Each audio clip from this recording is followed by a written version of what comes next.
Wind blows hard against this mountainside, across the sea into my soul. It reaches into where I cannot hide, setting my feet upon the road.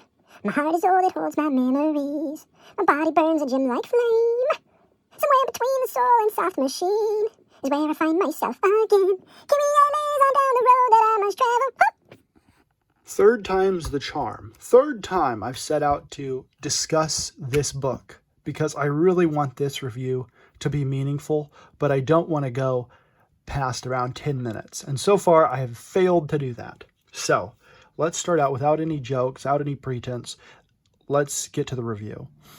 Matt Crott's Kyrie Part 2, Exiles and Wasteland. This is a book I liked. Overall, I recommend people jump into this. It's something different. The art is beautiful. Looking at the cover, you can see that. Looking at the style of book, it's different. Let's compare it to sort of a standard size American comic book with this Savage Dragon here.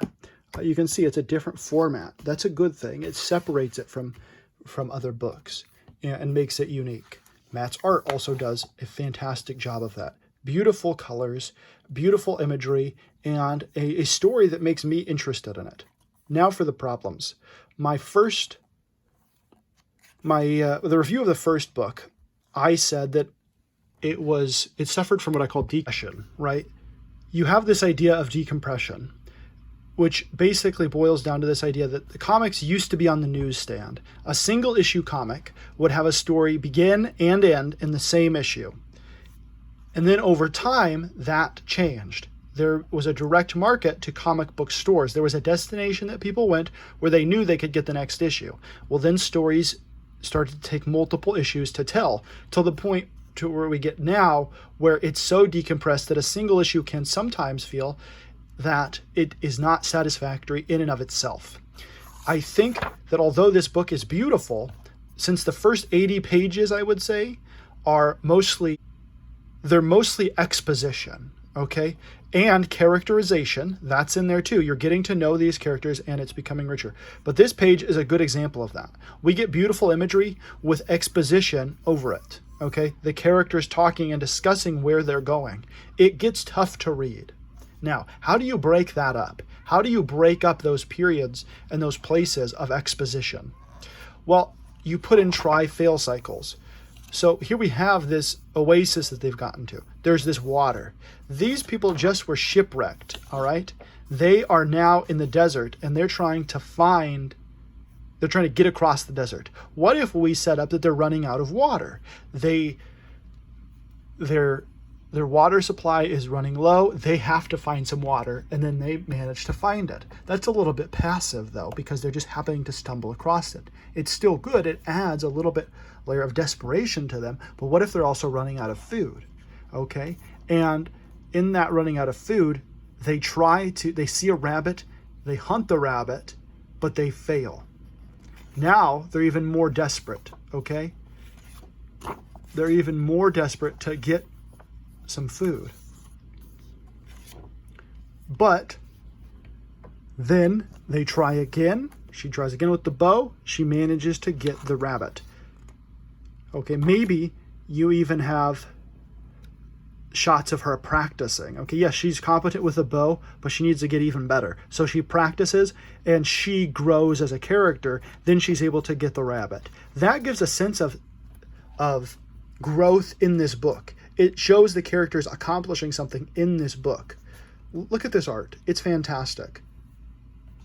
What if we put those elements in that story to give this book not just beautiful art and a good overall story and intriguing mysteries, but individual accomplishments in each issue to make them seem bigger and grander as an entry in the story?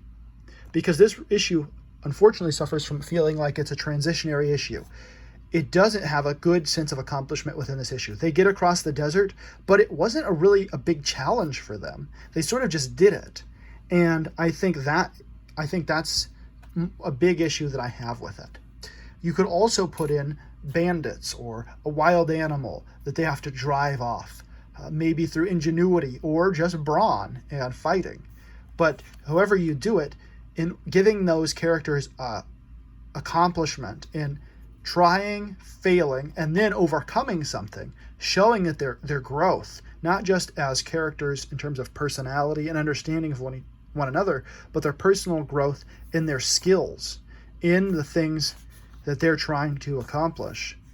I think that would add something to the overall story. And it makes each issue feel as if it's self-contained in a way. You can have a story that takes place over a long period of time if the characters are accomplishing things in the moment, in the period that you're setting them in. Otherwise, they're just walking across the desert talking about exposition.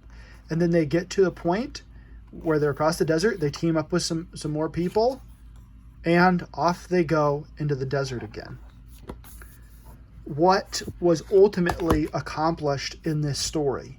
They went from, they did get closer to their overall goal, but we don't necessarily feel that because we didn't see them try and fail at something, accomplish those little things so that we have faith that they can accomplish the big ones.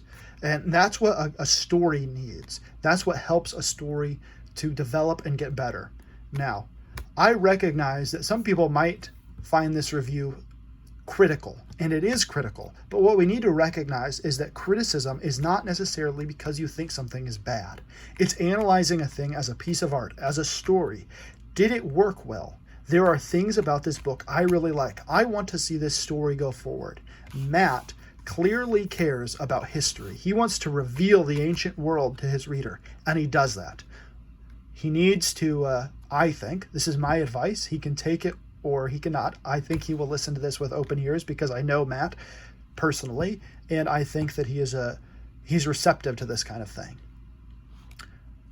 So when I criticize this, I'm trying to not only help Matt, I'm trying to help myself because I want to tell stories, and so I need to keep those things in mind for my own work, to put into practice the things that I preach. Most of this comes from a filmmaking background on my part, studying screenwriting, making films.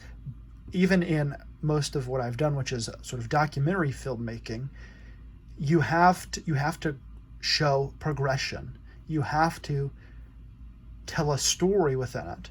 And that story involves little pieces that feel satisfactory in and of themselves, so that then you have the grand narrative and it feels like a sense of accomplishment. It gives it a better, it's a better journey. And that can be overly dependent upon, and it can feel formulaic. And so when you do it correctly, it feels natural. When you do it with a little twist, well, that feels even better. And that's what a good storyteller does. They do it with a little twist. They're such a master of the craft that when they put this formula into place, they're able to do it in such a way that it doesn't feel formulaic. And that's what I'd like to see from everybody's book. So overall, I like this book. I recommend that people follow this series. What I'd like to see is each individual issue. And this is an issue, guys. This is a book, but I'm still thinking about these in terms of a serialized story. I got a huge jumbo issue here, but I want to feel like each book gives me a sense of satisfaction and conclusion in the pages that I'm reading. And so far, it's done a good job of setting up the mystery that I'll get to know in the future. And this book did give a little bit of information about that grand mystery. But again, like I've said multiple times now, there needs to be a bigger sense of accomplishment in each individual issue. So hopefully Matt, who asked me to give an honest review of this, takes this in the spirit it's intended, completely good-natured, and with a desire to see where this story goes. I love his art. I love that he does something different, and I want to see him succeed. And I think that should be everybody's intention. We shouldn't just be trying to destroy one another, but instead build each other up.